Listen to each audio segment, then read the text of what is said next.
그날 한양에서 제일 잘난 부자였던 김대감은 대문 앞에서 떨며 구걸하고 있었습니다. 그의 손바닥에는 지워지지 않는 손자국이 찍혀 있었지요. 사람들은 그 손을 보고 수군거렸습니다. 문전에서 사람 손을 밀어낸 벌이라더라. 도대체 그 손자국은 어디서 시작됐을까요? 이건 마주어야 할 이야기입니다. 사람들 사이에 이렇게 전해지던 이야기지요. 그리고 그 시작은 겨울밤 대문을 두드리던 톡, 톡 소리였습니다. 사는 지역을 댓글에 적어주세요. 복당은 금부채를 그곳으로 날려줄게요. 보노만담을 찾아주셔서 감사합니다 멍. 구독과 좋아요는 사랑입니다 멍. 이제 부채를 접으면 이야기가 시작됩니다. 한양에서 제일 가는 부자로 소문난 김대감의 집은 사시사철 굴뚝에서 고기 굽는 냄새가 피어오르는 곳이었습니다. 대문은 성문처럼 높았고 문짝에는 기름이 번들거렸습니다. 안채로 들어가는 길마다 붉은 기와와 푸른 기와가 번갈아 빛났고 마당에는 누가 쓸지도 모를 롯새 그릇들이 햇살을 받아 번쩍이고 있었지요. 그 문을 드나드는 이들은 하나같이 비단 옷을 입고 허리에는 옥띠를 두른 양반들이었습니다. 고을 사람들은 그 집을 가리켜 한양의 황금 가마집이라 불렀습니다. 워낙 부자라 마치 황금으로 만든 가마가 대청마루에 걸려 있을 것만 같았기 때문입니다. 김대감은 입버릇처럼 말했습니다. 가난은 게으름의 증표여. 비천함은 죄악이다. 가지지 못한 자는 노력하지 않은 탓일 뿐이다. 그에게 이 세상은 딱 둘로 나뉘어 있었습니다.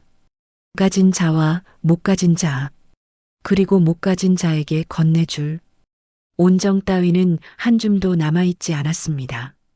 한 번은 이런 일도 있었습니다. 마당에서 허드렛 일을 하던 하인이 허리를 굽혀 묻자 대감마님 밤마다 집 대문을 두드리는 사람이 있다 합니다. 길 가던 백성들 같으니 혹살 한 대박이라도. 그러자 김대감은 찻잔을 내려놓으며 비웃었습니다. 귀신 같은 소리 마라. 굶는 자는 굶어 마땅하다. 그것이 이치다. 그 말은 설이 낀 겨울바람보다도 더 차가웠습니다. 어느 추운 겨울밤이었습니다. 살을 애는 북풍이 골목을 휩쓸고 기왓장 위에 쌓인 눈이 우두둑 소리를 내며 미끄러져 내렸습니다. 부엌에서는 기름 끓는 소리가 찌르르 났고 안채에서는 웃음소리와 술잔 부딪히는 소리가 늦은 시각까지 끊이지 않았지요. 그때였습니다. 대문 밖에서 마치 얼음에 부딪히는 듯한 조그만 두드리는 소리가 톡 희미하게 들려왔습니다. 문 앞에 서 있던 종 하나가 고개를 갸웃했습니다. 이 늦은 밤에 누가? 그러나 집안에서는 그 소리를 듣는 사람 하나 없었습니다. 부자 집의 따뜻한 등잔불과 길 위의 칼바람 사이에는 그만큼이나 높은 벽이 있었습니다. 그리고 그 밤 김대감의 집 대문 앞에 한 노파가 서 있었습니다. 온몸에 눈이 소복이 쌓인 채 두 손으로는 다 깨져 금이 간 사발 하나를 꽉 움켜쥐고 있었지요. 대문지기가 마지못해 문을 조금 열었습니다. 그 사이로 찬 바람과 함께 노파의 떨리는 숨소리가 스며들었습니다. 노파는 입술이 터져 피가 말라붙은 얼굴로 간신히 고개를 들었습니다. 사흘을 굶었습니다. 그저 밥 한 술, 아니 따뜻한 물 한 잔만이라도. 노파의 목소리는 바람에 실려 날아갈 듯 약했습니다. 하지만 그 눈동자만큼은 살고 싶다는 간절함으로 젖어 있었습니다. 그때 안채에서 흐릿한 목소리가 들려왔습니다. 대청마루에서 술을 마시던 김대감이 종의 수군거림을 듣고 짜증 섞인 소리를 질렀습니다. 어디서 부정한 거지가 우리 집 문을 두드리느냐. 당장 그 손을 치우고 문 앞에 소금을 뿌려라. 종은 난감한 얼굴을 했지만 대감의 눈치를 보지 않을 수 없었습니다.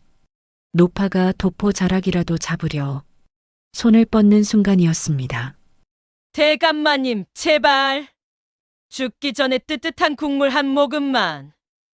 그러나 그 손은 포졸의 거친 발길질에 눈 덮인 마당으로 내동댕이 쳐졌습니다. 물러가라. 여기 손을 대지 마라. 대감마님 말씀이 천한 것에 손이 닿으면 재수가 옴붙는 법이라 했다. 눈바닥은 차갑고 단단했습니다. 노파의 마른 몸이 그대로 떨어지자 뼈가 으스러질 듯한 소리가 났습니다. 입가에서 피 한 줄기가 눈 위에 선명하게 번졌습니다. 대문 안쪽에서는 다시 웃음소리와 술잔 부딪히는 소리가 났습니다.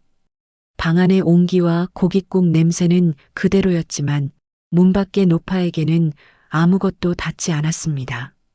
대문은 쾅 하고 닫혔습니다. 두꺼운 나무 빗장이 내려앉으며 딱 하는 소리가 노파의 가슴까지 내려앉는 듯 울렸습니다. 대문 밖 차가운 눈 더미 위에 남겨진 노파는 온몸을 떨며 오른손을 들어 대문을 긁었습니다. 그 손은 피멍이 들어 있었고 손톱 밑에는 눈과 흙이 엉겨 붙어 있었습니다. 노파는 거의 들리지 않는 소리로 나직하게 중얼거렸습니다. 문전에서 사람의 손을 떼어내는 집엔 언젠가 그 손이 다시 돌아오지요. 그 목소리는 북풍 소리에 섞여 아무도 듣지 못한 채 어둠 속으로 사라졌습니다. 다음 날 아침 눈이 조금 녹아 물길이 생겼을 때 김대감의 집 대문 앞에는 이미 노파의 흔적이 없었습니다. 다만 눈 위에 희미하게 남은 손자국 몇 개만이 밤사이 있었던 일을 말해줄 뿐이었지요. 그 이튿날 아침이었습니다. 김대감은 평소처럼 늦게 일어나 하인이 준비한 따뜻한 물로 세수를 하려 했습니다. 동이 트자 햇살이 창호지를 통해 들어와 방 안을 은은하게 비추고 있었습니다. 그는 무심코 오른손을 들어 물을 떠올렸습니다. 그러다 문득 눈살을 찌푸렸습니다. 손바닥 한가운데 밤새 없던 까만 점이 콩알만하게 박혀 있었던 것입니다. 이게 뭐냐? 어제는 없었던 것 같은데. 대감은 하인을 불렀습니다. 어제 내 손에 뭐 묻을 일 있었느냐? 하인은 고개를 저었습니다. 아닙니다, 대감마님. 어제도 제가 손을 씻겨드렸는데 그땐 아무것도 없었습니다. 처음엔 그저 나이 들며 생기는 점쯤으로 여겼습니다. 그러나 하루, 이틀이 지나자 점은 조금씩 커지기 시작했습니다. 손바닥 전체가 서서히 먹물을 먹은 종이처럼 검게 번져갔습니다. 밤이 되면 손바닥이 얼음장처럼 차가워졌습니다. 불진 방 안에 누워 있음에도 오른손만은 깊은 산골 개울에 담가둔 것처럼 시렸습니다. 어느 날 밤 김대감은 잠에서 퍼뜩 깨었습니다. 손바닥이 마치 누군가 힘껏 움켜쥔 것처럼 욱신거렸기 때문입니다. 그는 숨을 몰아쉬며 방 안을 두리번거렸습니다. 등잔불이 희미하게 흔들리고 있었습니다. 그 순간 대문을 긁던 그날 밤에 노파의 손이 떠올랐습니다. 눈 위를 긁던 그 소리와 눈물 섞인 목소리가 귀끝을 간지렸습니다. 에이, 헛것을 보았구나. 그는 스스로를 타일렀습니다. 하지만 그날 이후로 손바닥의 통증은 날이 갈수록 깊어졌습니다. 명성이 자자하다는 의원들을 모조리 불러 모았습니다. 의원 하나가 대감의 손을 보고 눈을 크게 떴습니다. 상처도 없고 살이 짓무른 곳도 없습니다. 맥도 아주 튼튼하신데 이렇게 썩어가는 듯한 통증을 느끼신다니 참으로 알 수 없는 일이옵니다. 다른 의원도 고개를 갸웃거렸습니다. 마치 누군가 손바닥을 꽉 움켜쥔 자국 같습니다만 겉은 멀쩡하고 속만 썩어 들어가는 꼴입니다. 며칠이 흐르자 그 까만 점은 희미하게 손가락 모양을 띠기 시작했습니다. 마치 누군가의 손가락 5개가 손바닥을 덮고 있는 형상이었습니다. 하인 하나가 그 손을 보고 몰래 중얼거렸습니다. 저거 마치 그날 밤 대문에 매달렸던 노파의 손 같지 않습니까? 그 말은 곧 입단속되었지만 이상한 소문은 벌써 문지기를 거쳐 뒷마당 하녀들 입속으로 슬금슬금 번지고 있었습니다. 손의 통증이 심해질수록 김대감의 가사는 기이할 만큼 동시에 기울기 시작했습니다. 처음에는 작은 일들부터였습니다. 서고에 쌓아두었던 비단 뭉치 몇 개가 습기를 먹어 곰팡이가 피었습니다. 창고에 가득했던 쌀 자루 몇 포대가 쥐떼의 습격을 받아 하룻밤 새 반 토막이 났습니다. 이까짓 일은 새로 사면 그만이다. 김대감은 대수롭지 않게 넘겼습니다. 하지만 점점 일이 커졌습니다. 믿었던 동업자가 돈을 싹 긁어들고 야반도주를 해버린 것입니다. 세상에 대감마님의 돈을 들고 도망치다니 그자는 천벌을 받을 것입니다. 사람들은 입으로는 그렇게 말했지만 그들의 눈동자에는 알 수 없는 두려움이 살짝 스쳤습니다. 무엇보다 끔찍했던 것은 김대감이 더 이상 손을 제대로 쓸 수 없게 되었다는 점이었습니다. 손바닥이 쓰리고 불에 댄 듯 아파 장부에 글자를 쓸 수도 없었습니다. 부잣집 대감의 권위는 장부를 쥔 손에서 나오는 법인데 그 손이 힘을 잃으니 집안 기세도 함께 꺾여갔습니다. 이것 좀 보아라. 숟가락을 들려 해도 손이 덜덜 떨리며 말을 듣지 않았습니다. 조금이라도 힘을 주면 손바닥 안쪽에서 칼로 긁는 듯한 통증이 올라왔습니다. 아이고, 이 귀신 붙은 손을 어찌해야 한단 말이냐. 하루하루 말라가는 것은 몸만이 아니었습니다. 김대감의 얼굴에서 오만한 빛이 사라지고 그 자리를 공포와 초조함이 대신했습니다. 하인들 사이에서는 이런 말이 떠돌았습니다. 대감 손에 거지 손이 붙은 거라더라. 문전에서 쫓겨난 노파의 저주란다. 처음엔 조용한 수군거림이었으나 어느새 시장 바닥까지 그 소문이 흘러나갔습니다. 그 집 대감문 요즘은 손님도 없더라더라. 문전박대하던 집이 이젠 스스로 문전이 되는 꼴이지 뭐겠느냐. 하인들은 밤마다 대문의 빗장 소리에 놀라 벌떡 일어나기도 했습니다.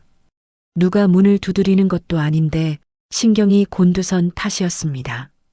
결국 하나둘씩 짐을 꾸려 떠나는 하인이 늘어났습니다. 대감마님, 집안 형편이 어려워져 봉급도 못 준다 하니 어디라도 나가 벌어야겠습니다. 김대감은 붙잡을 힘조차 없었습니다. 손이 아파서가 아니었습니다. 이제는 누가 남아있어도 무엇을 시켜야 할지 알 수 없었기 때문입니다. 이렇게 해서 한양에서 가장 높았던 그 집 대문은 어느새 문고리 하나 제대로 지탱하지 못하는 빈집의 문턱처럼 위태롭게 흔들리기 시작했습니다. 1년이 흐르는 동안 김대감의 집은 마치 강물에 떠내려가는 배처럼 조용히 그러나 확실하게 가라앉았습니다. 화려한 기와집은 빚을 갚기 위해 다른 사람 손에 넘어갔습니다. 한때 마당을 가득 메우던 말과 가마, 비단옷과 녹그릇들도 하나둘씩 남의 손에 들려나갔습니다. 마지막 날 김대감은 텅 빈 대청마루에 홀로 앉아 있었습니다. 눈앞에 펼쳐진 것은 넓은 마루가 아니라 평생 자신이 등에 업고 있던 탐욕의 그림자였습니다. 그에게 남은 것은 해지고 구멍난 누더기 한 벌뿐이었습니다. 오른쪽 손은 괴상하게 뒤틀려 제대로 펴지지도 않았습니다. 겨울바람이 다시 불기 시작하던 날이었습니다. 길 위에 김대감은 배가 고파 눈앞이 핑 돌았습니다. 어제부터 제대로 먹은 것이 없었습니다. 그는 다리가 풀려 어느 집 대문 앞에 멈춰 섰습니다. 문을 올려다보는 자신의 자세가 문득 낯설었습니다. 예전에 누군가를 쫓아내던 바로 그 모습과 닮아 있었기 때문입니다. 밥 한 술만, 제발 목숨만 살려주시오. 김대감은 떨리는 손으로 문을 두드렸습니다. 검게 변한 그 손은 이젠 흉측하게 뒤틀려 사람의 손인지 짐승의 발인지 분간이 가지 않았습니다. 한참 후 문 안쪽에서 발자국 소리가 들렸습니다. 문이 삐걱이며 열렸습니다. 문을 연 사람은 비단 옷을 차려입고 허리에 매듭을 단 젊은 사내였습니다. 그 얼굴을 보는 순간 김대감은 숨이 턱 막혔습니다.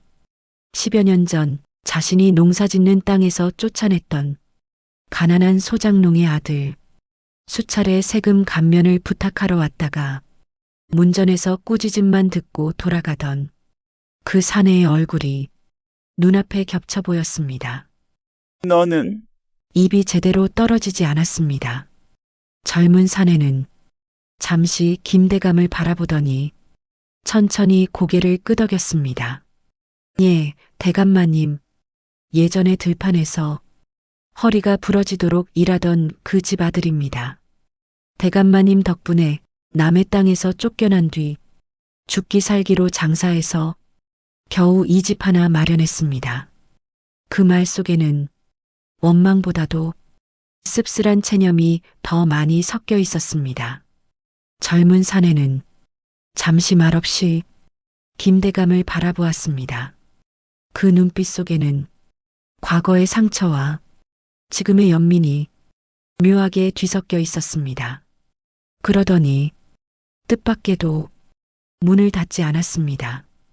대신 안쪽을 돌아 따뜻한 김이 모락모락 나는 밥 한 상을 조심스레 들고 나왔습니다. 대감마님, 아니 어르신, 이 밥을 드시고 기운을 조금 차리십시오. 그는 상을 문 앞에 내려놓았습니다. 따끈한 쌀밥과 김치 한 접시, 국 한 그릇이었습니다. 그 향기에 김대감의 눈에서 저절로 눈물이 흘러나왔습니다. 나를 이 모양으로 만든 세상에게 원망을 쏟아도 모자랄 텐데 내가 어찌. 김대감은 떨리는 손을 뻗어 숟가락을 잡으려 했습니다. 하지만 뒤틀린 오른손은 도무지 말을 듣지 않았습니다. 숟가락 끝이 손가락 사이에서 미끄러질 때마다 손바닥 안쪽에서 참을 수 없는 통증이 비수처럼 치솟았습니다. 으그!